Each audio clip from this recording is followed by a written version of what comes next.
have you all here and nice to be together once again. My name is Marilyn Shannon, and this is the Breaking Free Show, and I hope you're all doing really well. I know it's been a couple of weeks since we've been together, but you are always in my heart, and I think about you often. So thank you for being here and honoring us today with your presence because your energy is felt. We have a very exciting show in store, but before we get started, I want to say hi to Amnon. You there? Hello, Marilyn. How are you? Good. Happy birthday. Thank you very much. Did you have a nice one? I had a nice one. Good. I'm sorry I wasn't there, but I'll make it up to you soon. Don't I'll bring forget, you don't forget the president. bring an orange from Florida.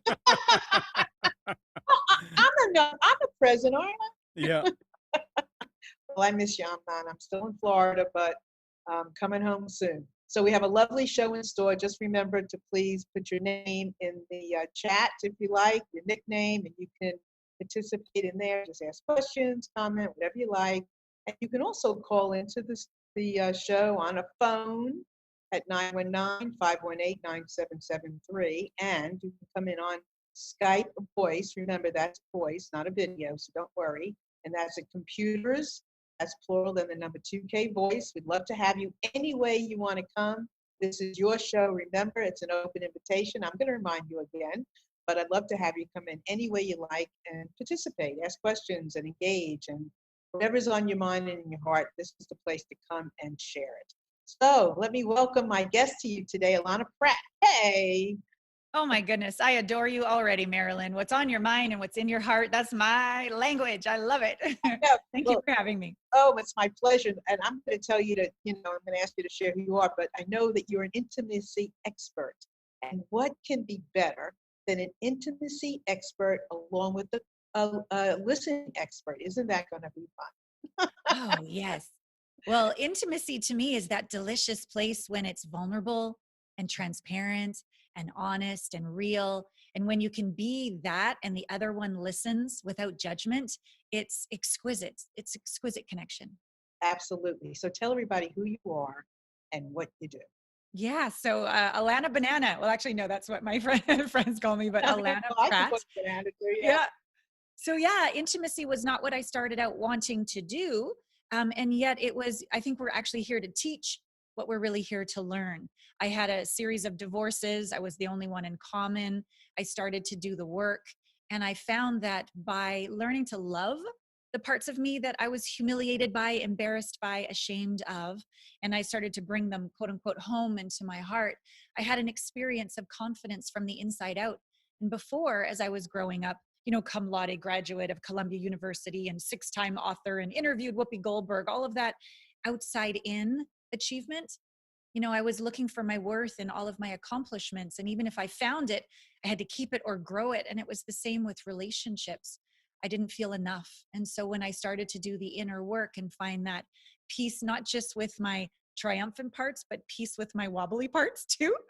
And I could just be present with myself and another, this just extraordinary intimacy started to birth. So that's what I began to call myself, an intimacy expert. It's not that I'm not just about sex. I love sex, but this is more than sex. This is really about meaningful connection that I think we're all hungry for, that I help my clients with.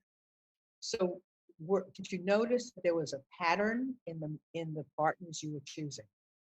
Oh, emotionally unavailable 100%, because I was emotionally unavailable to these aspects of myself that I was hitting with a 2x4 and shoving in the closet and pretending that I was all perfect, when inside I was terrified to feel. No one had taught me how to navigate an intense emotion.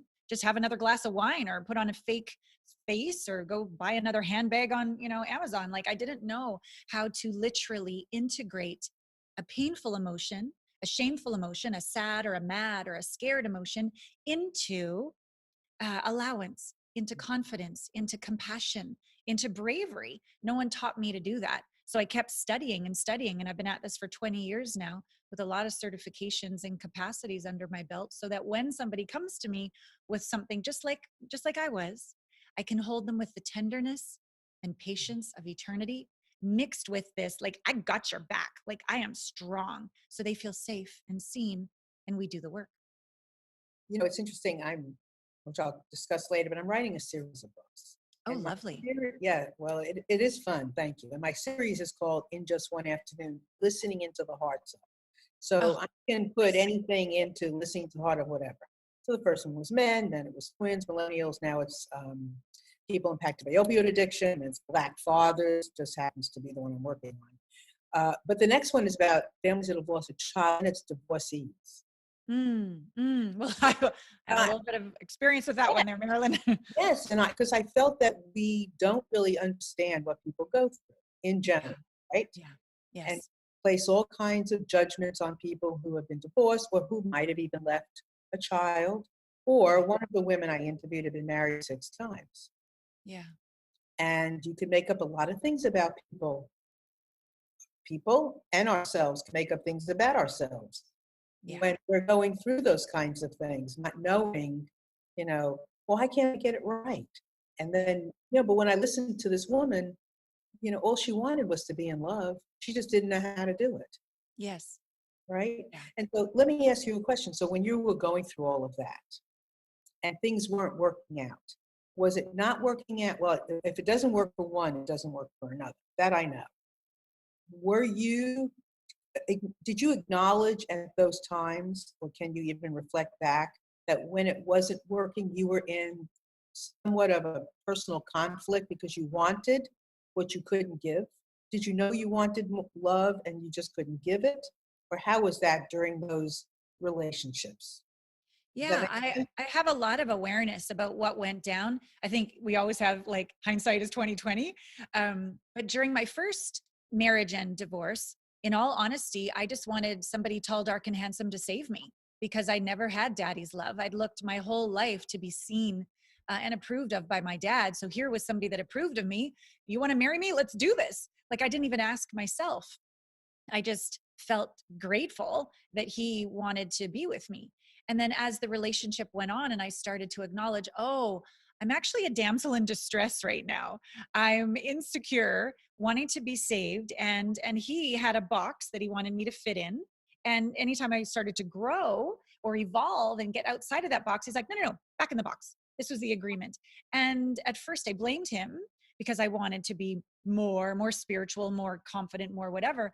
But then in compassion, that's not what I signed up for, back 6 years prior. So when we divorced, it was not necessarily pretty at the beginning of it, but by the end, I had gratitude that he did his best, I did my best, and I'm actually willing to have a different, deeper intimacy, sensuality, spirituality than he was interested in. And that's no fault of his. And so I could forgive myself and forgive him and be grateful that I learned.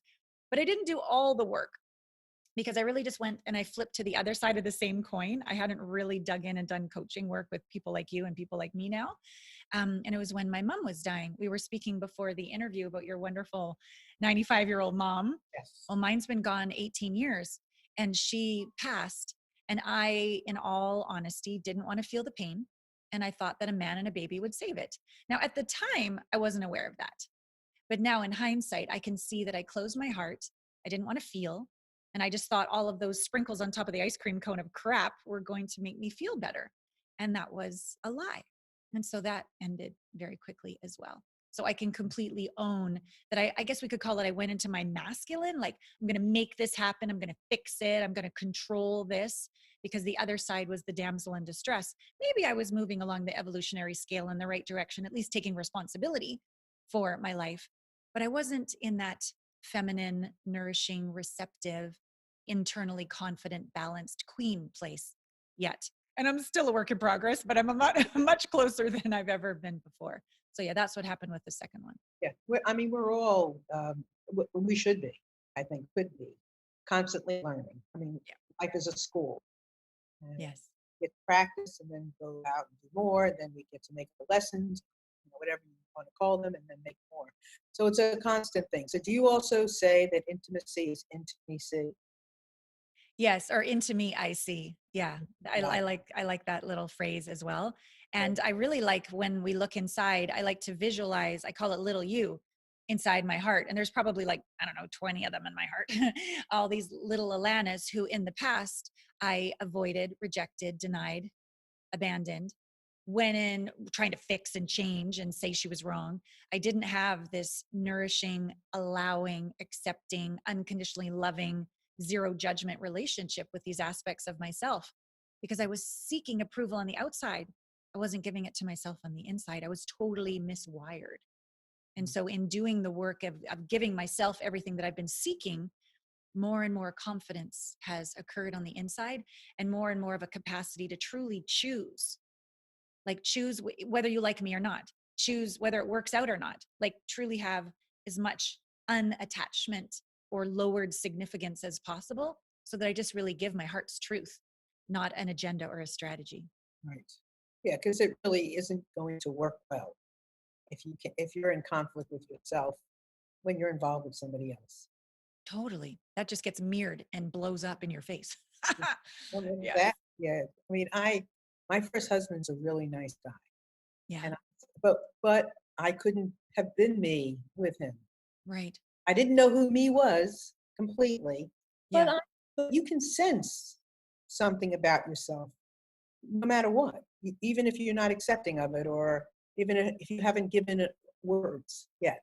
You kind Yeah. of have some kind of sense of what it is, sometimes of what isn't working. Yeah. And I remember after I had my first child, he and Yes. I went to the mountains and to get away for a little while. And I remember we were there one day, and I love mountains. And I remember him turning around. We got to the hotel, and he turned around. He said, "Well, I've had enough. I'm Oh, going to go home." And I was crushed. yeah. That moment, I didn't know why I was crushed. I didn't know what the crushing was. But I knew in that moment something was very, very wrong because I could have stayed in the mountains forever and a day. Yeah. I was far from not ready to go home. And I Mm. knew then we were not ready. We weren't meant to be together. And he calls me. We talk every single week now. Mm. We have a great friendship. And I said to him the other day, I probably love you more than most ex-wives love their husbands, ex-husbands. Wow. Wow. So it can happen. But Oh, you yourself. that's lovely. I don't talk with my second ex-husband, my son's father. The way I created peace was to allow him to fully win and have 100% after a 12-year custody battle and losing all my assets and going into debt. And my son, really, for the first 12 years of his life, he only knew evaluators and judges and social services and lawyers. And I couldn't stop the fight. I just kept being dragged into court. So finally, okay, you win. And it was taking the high road, looking bad, looking like a bad mom, letting people think whatever the hell they're going to think. But I knew that peace for my son was my priority, and I can handle it. I Right. have my own coaches. I have my own spiritual mentors. I can do the work. And by doing the work, and let me tell you, this has not been easy. However, I'm at a place now where I take responsibility that when I met my son's father, my heart was closed. I didn't want to feel the pain of my mom's death. So his opinion that I used him, I didn't like purposely use him, wasn't like evil, but I can acknowledge his point of view that I just wanted to put a band-aid on top of things. And so I can say, okay, I have compassion and empathy for your point of view that you feel used, and that I said I would be with you forever. And I didn't. I divorced you. So you can have the point of view that I'm a mean liar. Okay, I can also acknowledge that point of view. I don't think 12 years of revenge in court is the highest choice, but I can also understand his point of view. And so all of that forgiveness allows me to see him as a master spiritual teacher, asking me to keep my heart open in the face of anything, forgive in the face of anything, move on without a grudge in the face of anything, do what's right for our son, no matter what other people might want to say, and know that there's still a whole world, God, the universe, the divine, whatever word you like to use, that still has my back, still has my son's back, still has my ex-husband's back, and will guide the highest good for all. And I have to, at the end of the day, just surrender that, put one foot in front of the other, and keep showing up and doing the work. Well, I think that's and when we acknowledge, and I know you know this, we acknowledge that life can be messy, and it is not going to be easy. But at the end of the day, when we can trust ourselves and we can look in the mirror and we can put one foot in front of the other, it may have been a lot yucky. But when we can gain trust in ourselves and we can know that that we woke up today and we did our best, we get to trust those parts of ourselves that are sticky, and we give ourselves a chance to learn who we are. So yeah, we got to go through this stuff. And I have no problem. I'm strong. I'm strong, but I have no problem acknowledging with my strength when I'm sad or when because I know I'm not sad every day anymore.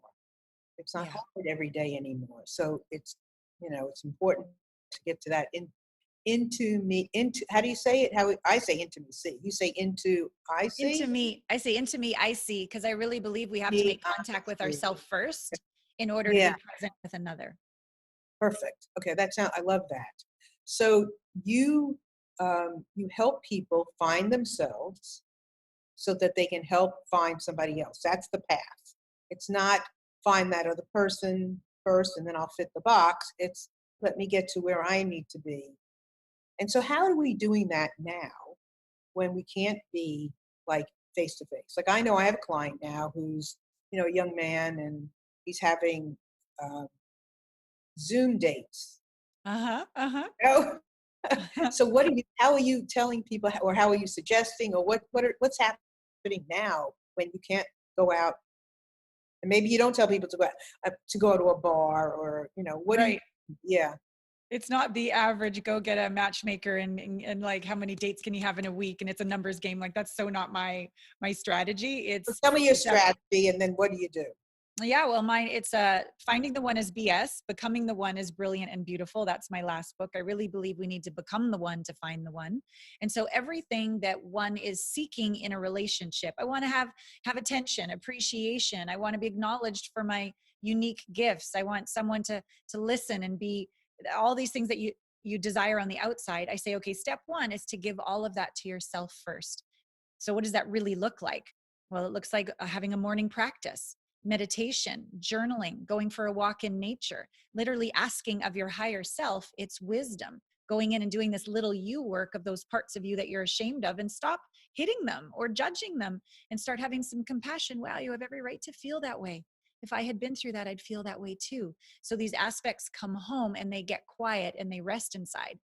Part two, once we could call that full or home, not perfect, but resting in I am enough. And here is my wobbly, and I'm not going to justify or give reasons or pretend I'm something I'm not. And here's where I'm pretty badass. Here's where I really do make a difference. This is my genius. And I have nothing to apologize on either side. When you can get to that place, that is literally a vibration. Heart math has proven that we can measure our coherence. We can measure when we're in harmony with ourself.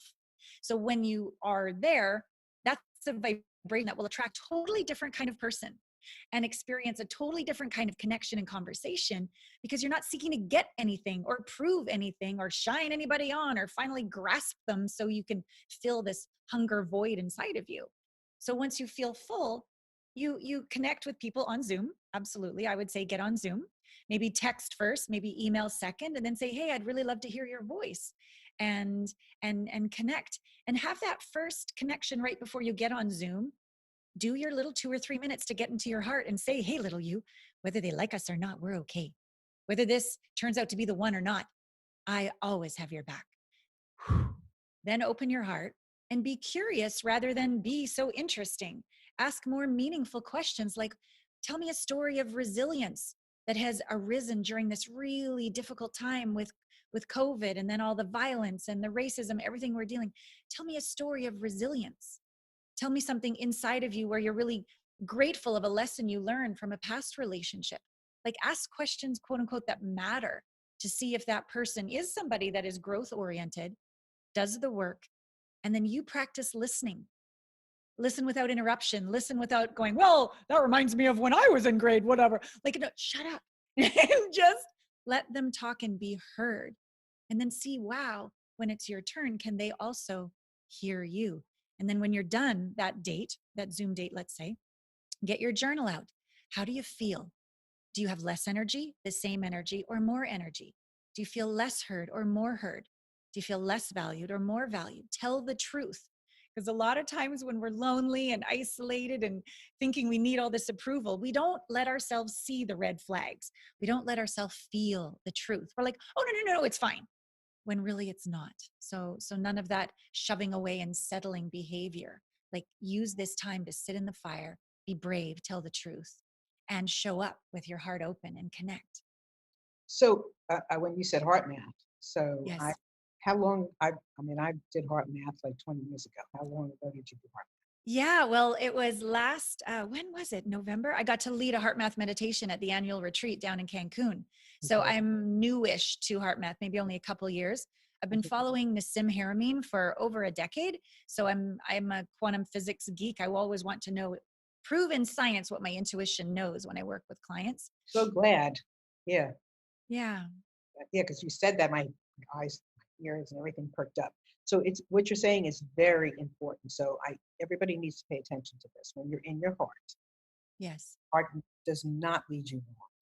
It is when you're in Correct. your head that it's Yes. a story. But when you are in your heart, if your head is out by itself, look out, I used to say, Yeah. right?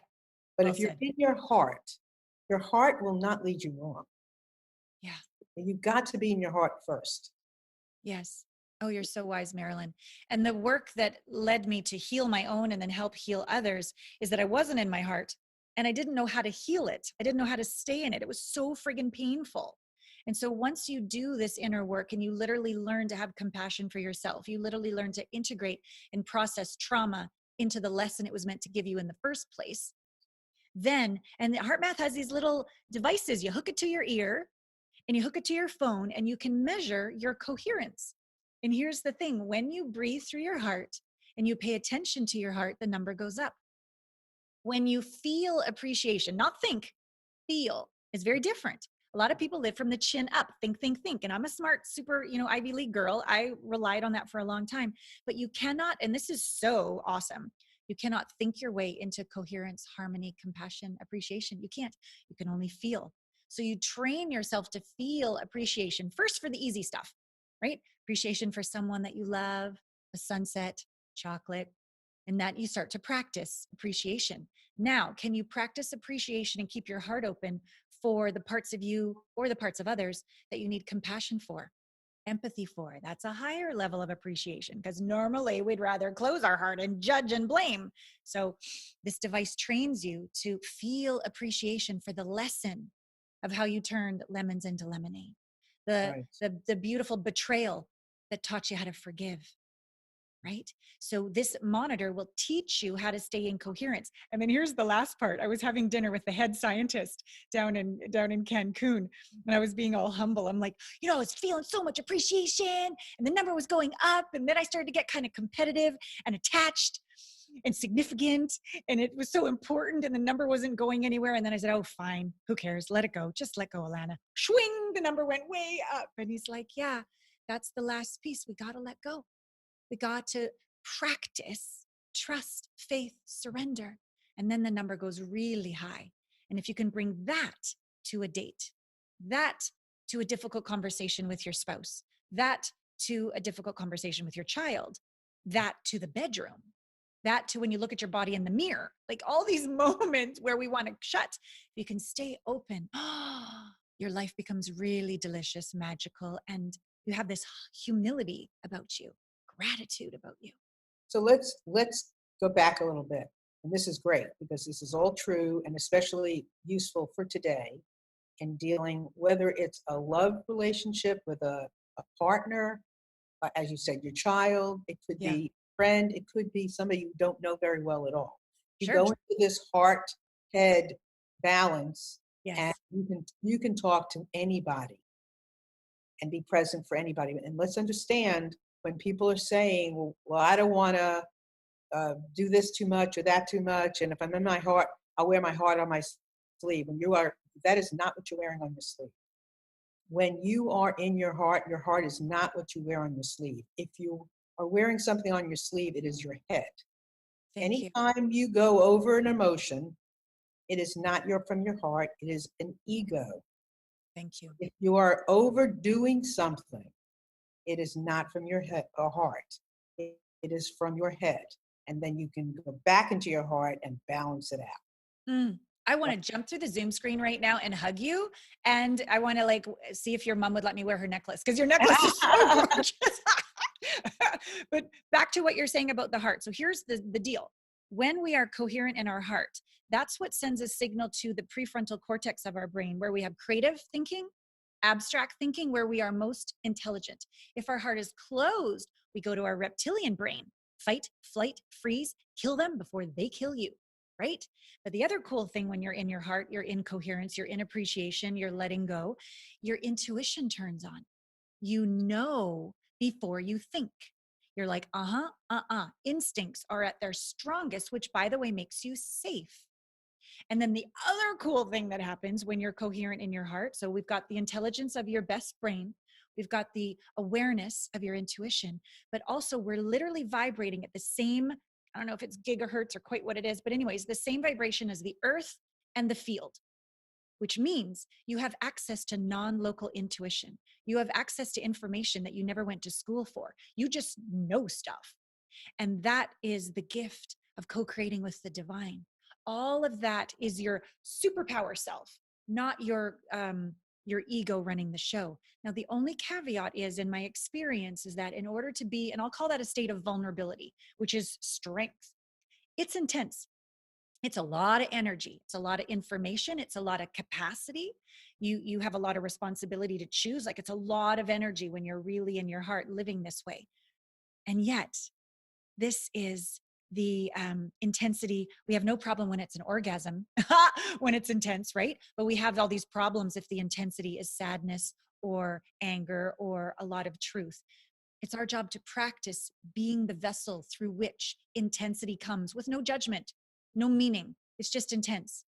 And then if you can wield that and make yourself nice and wide, like a huge vessel, stay grounded, feet on the ground, you can handle the intensity of a riot, of a COVID, of a divorce, of a death, of a racist moment. You can stay in your heart and not react, kill off another, shut your heart, go back and hide. You can burn and rise like a phoenix and be a contribution to humanity. Yeah, and this is perfect.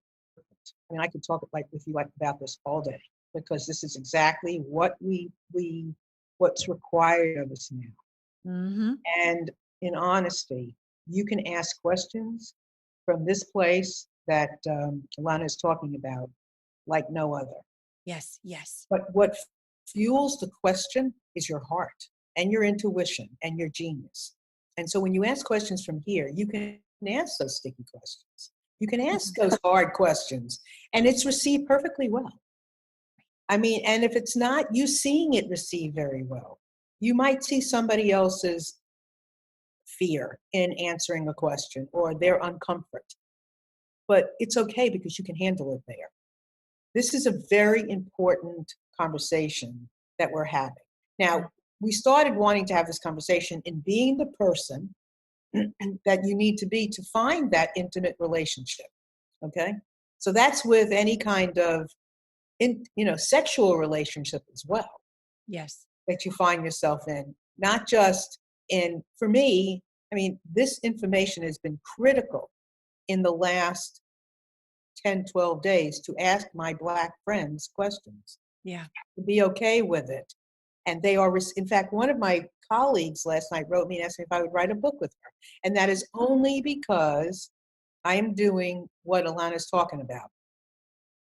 I'm going into that place of coherence between my heart and my head, that balance. Yes. And I'm being vulnerable, and I'm safe and peaceful in that vulnerability to do the things that I need to do. So this is very important. I love what I'm hearing. Yeah, when we are in this place of coherence, and let's say what we expressed didn't land, quote unquote, like we wanted, we're in the vibration of compassion and empathy for that other, compassion and empathy for self. We just clean up our mess. We just say, oh, I apologize. How can I make up for the damage done? We don't justify and blame. It's okay even if you're messy. You can own that as well. And then you get even deeper intimacy, even deeper respect and trust and creation of something that could not have been created otherwise, because both people are in their best self. Exactly. So I just want to remind everybody, I mean, because I could forget you're out here. I'm in such a good conversation. I'm like, oh my God. Okay, please feel free to call in 919-518-9773. You can ask questions, or you can come in on chat and ask questions there. Just put your name, nickname, whatever you like under the video, and you can participate there. And you can also come in on Skype at computers, then the number 2K voice, and you'll come in on voice, not video, so don't worry about it. So what are some typical questions clients of yours will ask you about finding their loved one, beloved, their next, whatever? What are some of the questions? The biggest complaint across the board is, where can I find someone that when things get challenging, they don't ghost me, ditch me, break up with me? They sit in the fire, they stay committed, and they do the work. Where are those people? Because they can find people that on a good day, are growth oriented, spiritually minded, what have you. But when things get difficult and you have to talk about money or an STD or sexuality or what?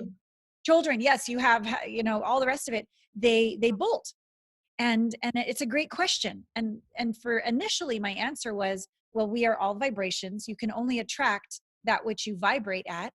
We are all a point of view based on that. So your point of view creates your reality. So when you're in your coherent place in your heart and you're open to possibilities, you will ask better questions like, what would it take for me to meet this person? Where could they be? How could I be different? What could I add, delete, give, receive, all the rest of it? You can ask better questions. But ultimately, when COVID first hit, they were like really isolated, really lonely, really pissed. And I said, okay, I've been thinking about this for a couple years now. I'm going to create a dating app, become the one to find the one. And it'll be revolutionary in the dating world, because in order to be on the app, you have to be doing the work. It's a year curriculum. You don't get to like have $1 trial for 30 days as you shop for people like on a grocery store shelf. And, if you don't like it, swipe left. Like enough of that. Like have a community where we're all doing the work to become the one first. You doing that? I am literally doing that right now. It's launching within a week. Gosh. It's called Heart Mates. Instead of soulmates, which I think is when we have our shadows attracted to one another and you complete me and all of that, which doesn't work. This one is, no, I'm whole, you're whole. We're going to be a heart mate couple together, a whole mate couple together. So yes, I spent my down payment on my house that I was saving up for on the app for this beta first stage of development. Gosh, wonderful. Thank you. I know it's the solution for my people, because once you are in a relationship, like a plant, you got to keep watering it. Yeah, never noticed that about plants. So even once you quote unquote find the one, you still are going to run into issues where you need to practice that which Marilyn and I are speaking of, this coherent communication.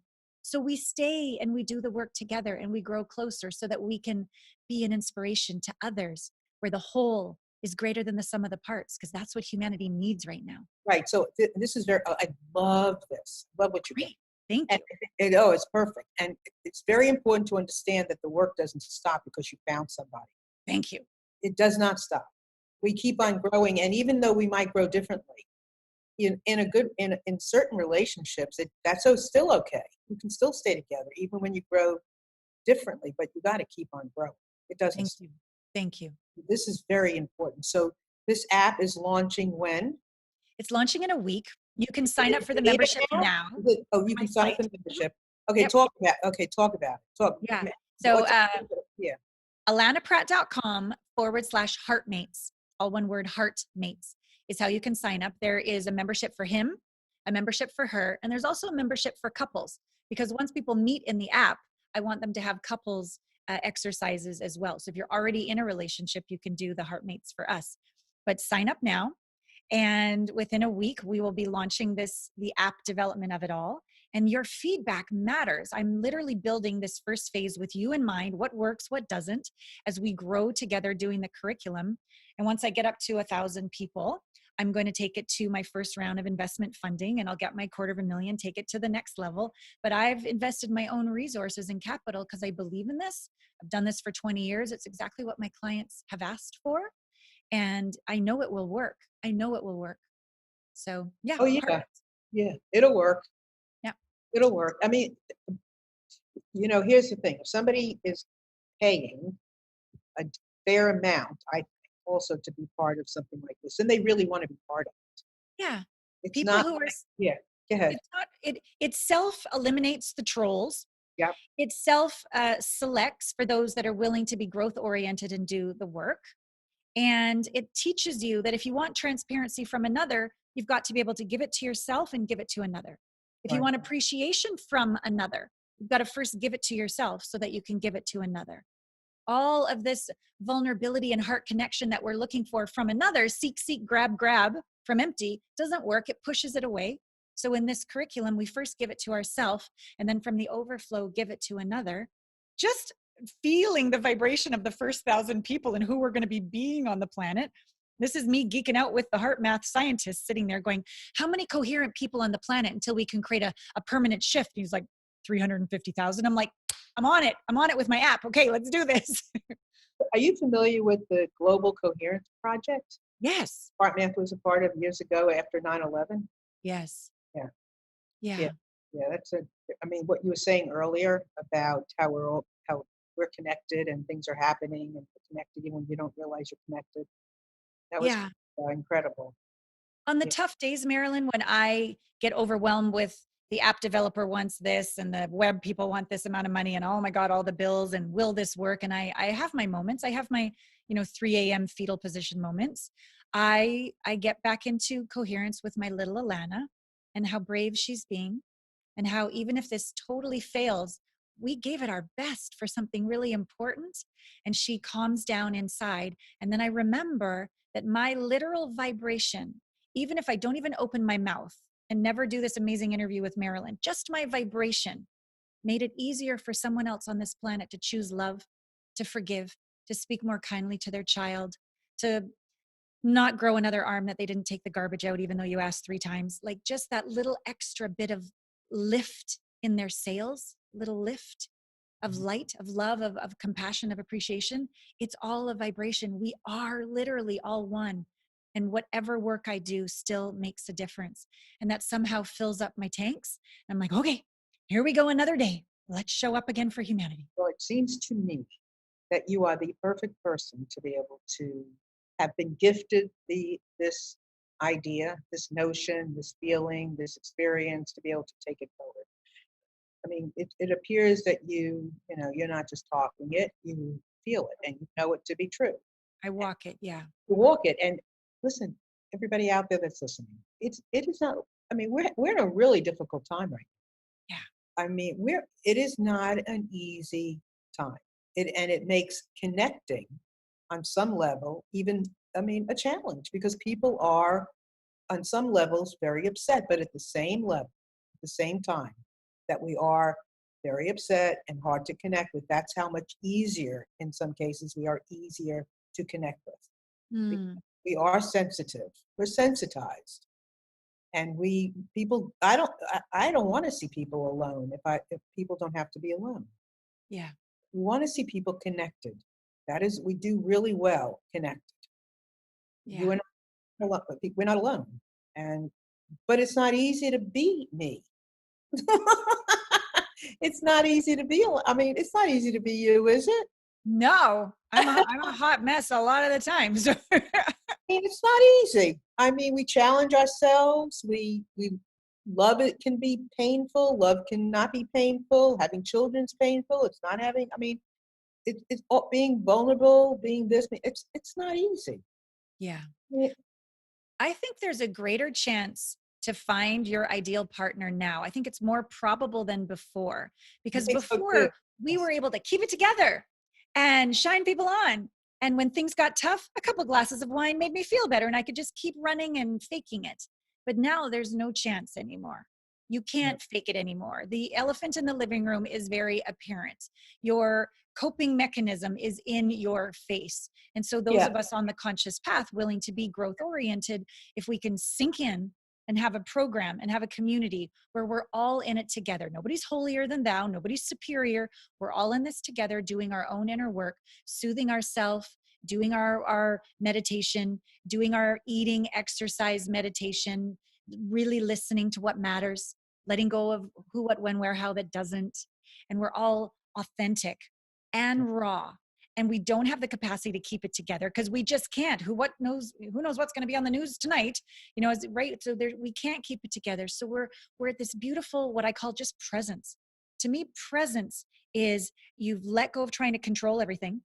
You're absolutely here. You're at choice. You're discerning. You're aware, but you're also completely out of control because you can't control anyone or anything. Like that's really presence. That's really presence when you're in the bedroom. You're there. You're not off where this goal that you want to have. You're right with your partner. That's presence when you're with your child and you're trying to explain, yeah, this is what's been happening with blacks and whites. This is what's happening with this invisible virus. And you just be with them and you go, no, it's fine. It's fine. You don't say that. You go, you have every right to feel this. Tell me more. That's Right. presence, right?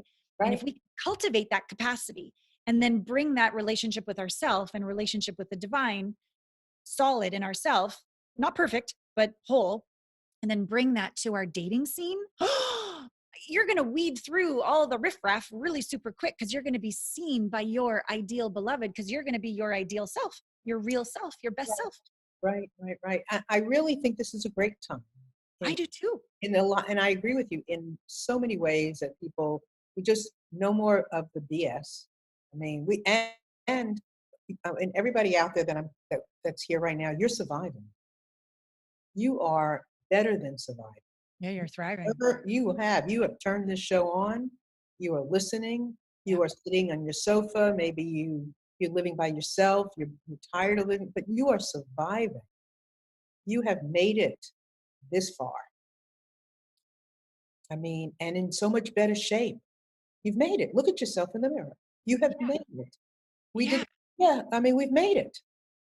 I love your point of view, Marilyn. I believe there was such a lineup to get a body to be on the planet right here, right now. When you think about the possibilities of transformation, the possibilities of changing the paradigm, the possibilities of letting the systems that don't work fall and new systems that work for all to rise. When you think about a time in history, I think there was a big lineup to be here. So I think you're already an old soul, already an extraordinary soul, just because you're here, period, end of story. And that you're listening to this program and showing up in the face of that, bravo, slap your butt, slap your ass, like well done to keep in the face of it all, opening your heart. You are such a warrior of the light. We so acknowledge you. And you said something before about acknowledging yourself. It's very important. And I will often use this analogy. It's like putting gasoline in the car. Yeah. If you don't put gasoline in the car, it ain't going. Yes. If you do not acknowledge yourself now, it's going to be it's hard to go. It's hard to move. So for whatever you can acknowledge yourself for, do it. I am a winner. Allana's a winner. We are all winners. And I acknowledge myself if I got up today and I did a little workout, even if it wasn't like it was yesterday. If I do it a little bit better, I've made it. Acknowledge yourself for whatever you can. Yes, that's so beautiful. And I love that, like have real acknowledgement of all the tiny things and celebrate yourself. Like literally the name of my company, my corporation is called Celebrate the Process, not Celebrate the Goal.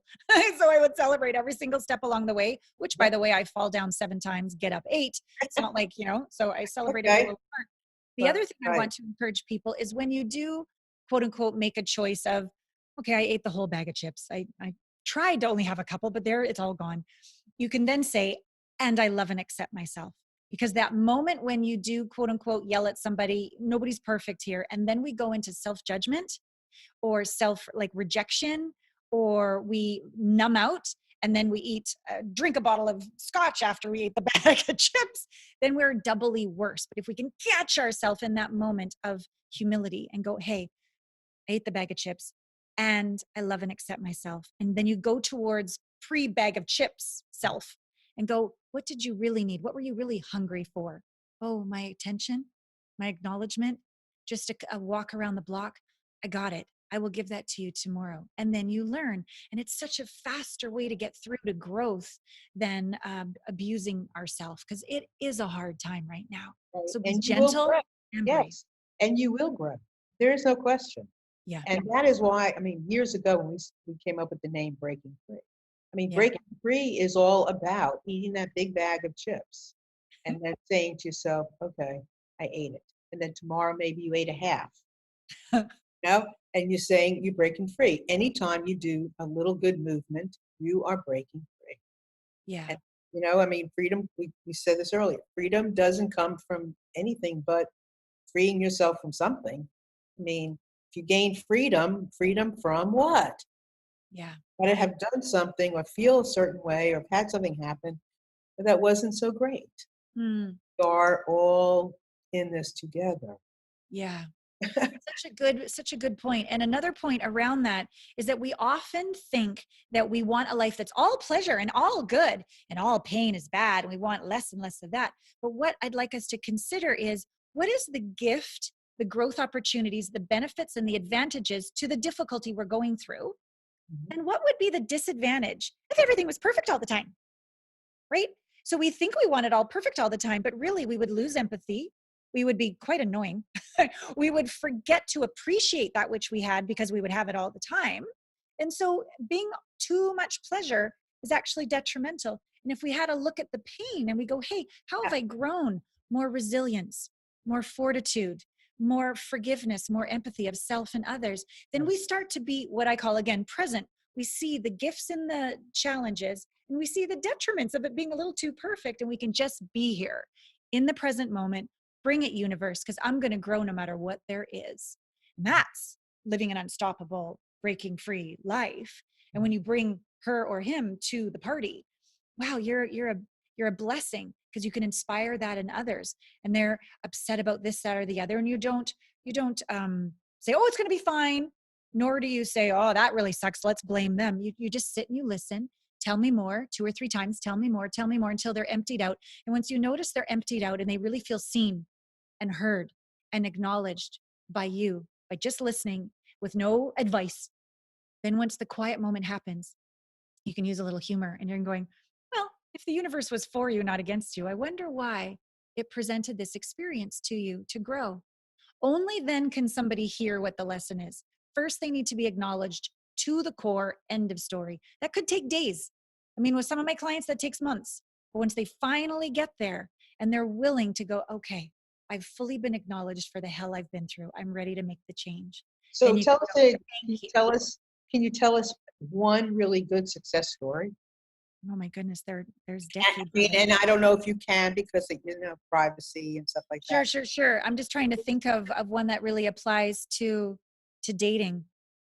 So the client that I'm thinking of, very, very brilliant woman, IT, like she's got her own startup with a medical thing. She's amazing. Very much in her head. And anytime she went down into her heart to feel, she would judge herself for feeling like she needed a man or needed anybody. All her worth was, I got this by myself, I did it myself, and my worth is my accomplishments that I did.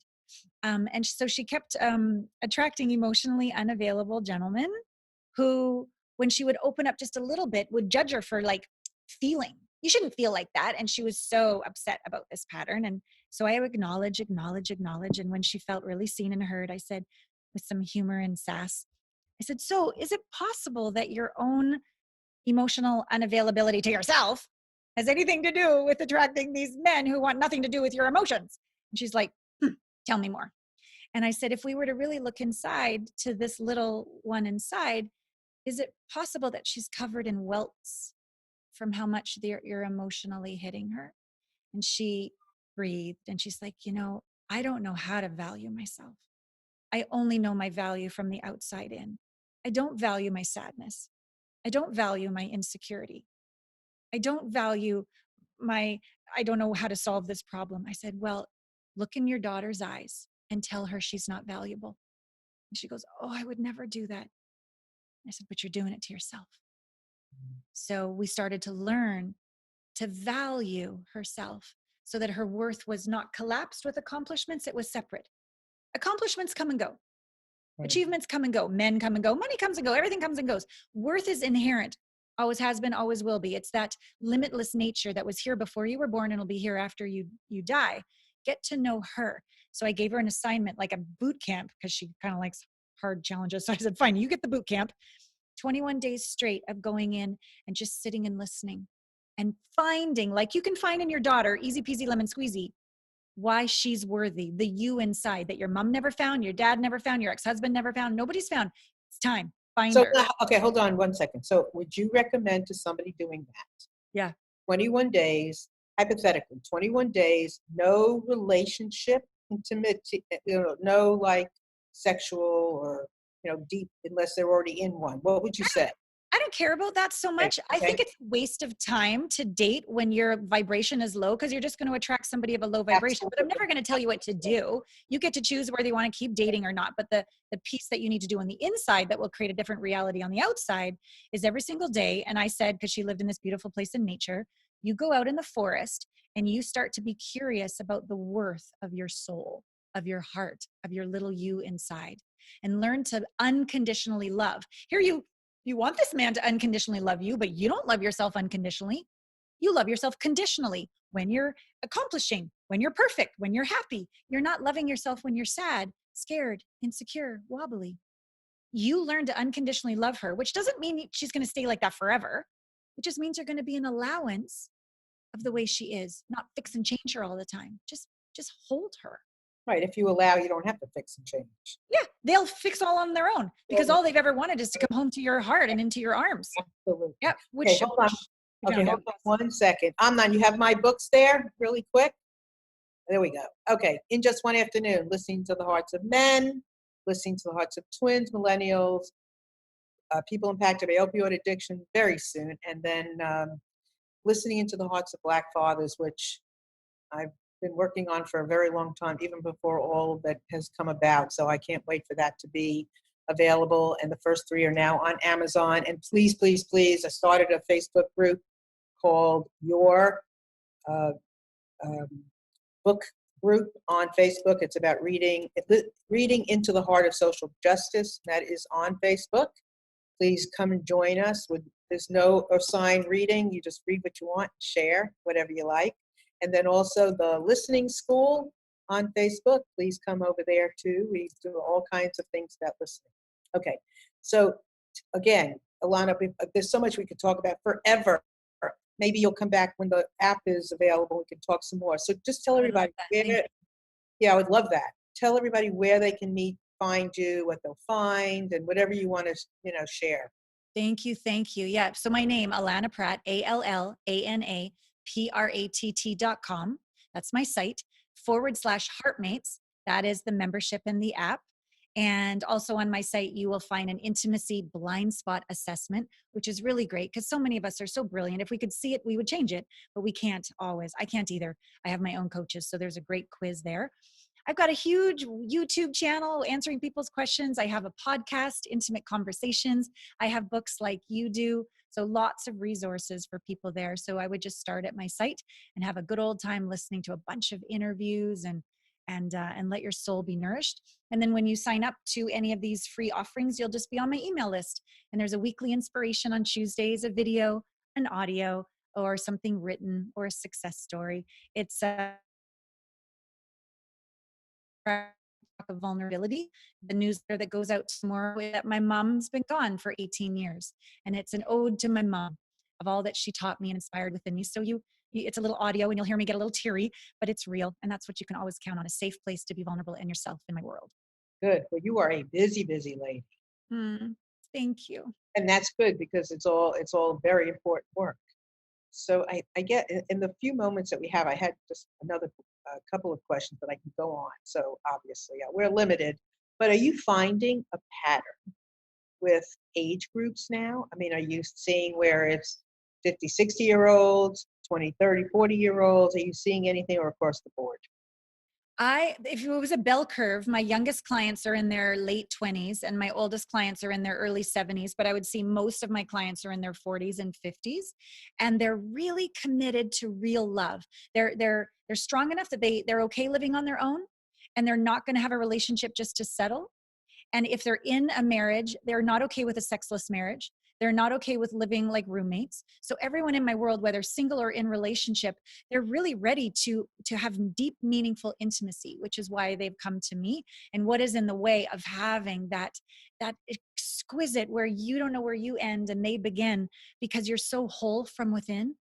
and you're so surrendered and you're giving from the overflow that you really get to have that deep, rich experience that's so meaningful with another. And that's like the small things begin to fill yourself up so much. And we really let go of all the seeking and the grasping and the Right. keeping score and the tit for tat. All of that's gone. So that's what I'm saying. Good. So, and there's so much to learn, whether you have been single, you're used to be married, you're a parent, there's so many things to, to focus on yourself for. Yeah. Finally. And I think this is a perfect time. We need people to focus on you so you can help focus on everybody else. Yes. It is very, very important. We need you strong. Yes. Right? Yes. We need you strong. We need you comfortable with you so you can help in the world, because we need everybody to help in the world. Absolutely. And I love what you're about, because to me, it's like soft strength. It's a strength with an open heart, a connected heart. And that is, I think, our true strongest, is when we have that permeability, where we don't immediately judge or blame or condemn or hide. Our softness is our bravery. Yeah. Hi, I'm uncomfortable and I'm not going anywhere. Hi. And honestly, if it was heart math softened me up. When Yeah. I did heart math many, many years ago, oh yes, I mean, I was like, oh my God, this is, I mean, otherwise, if you're just in your head, it's not a pleasant place to be. And acknowledging, when you're in your heart, you're there. Yeah. You just know. It's a feeling. It's Yeah. a feeling. You cannot deny it, and all of a sudden things start to happen. And as you said, you start to attract. So it really did make a big difference. And so everybody, give your website again. AllanaPratt.com. Perfect. All right, y'all. This has been great. And I love. And I want you to come back when your app is ready, and we can maybe even have some of your clients come on maybe at some point. Maybe that would be really fun. Oh, they're a fun group. So absolutely. Yeah. Maybe some of them would like to come on and share experiences, and we can talk really intimacy. Perfect. Thank you. My pleasure. I'm so grateful. You're extraordinary. What a pleasure. Thank you. Thank you so much for being here. It's been an honor. I've loved every minute of it. I can't believe time's up. So thank you. And everybody out there, it's been so nice to have you. Stay in touch. Reach out to Allana. If I can be of any help, Marilyn at MarilynShannon.com. Love to see you. And take care. And please do the work.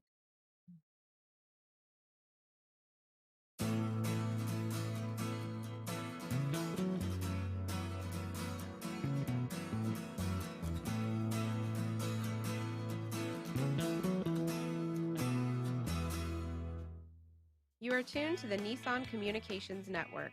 If you tuned in too late, you can always watch each program in its entirety or download an MP3 audio file of it in the archives section at nissancommunications.com.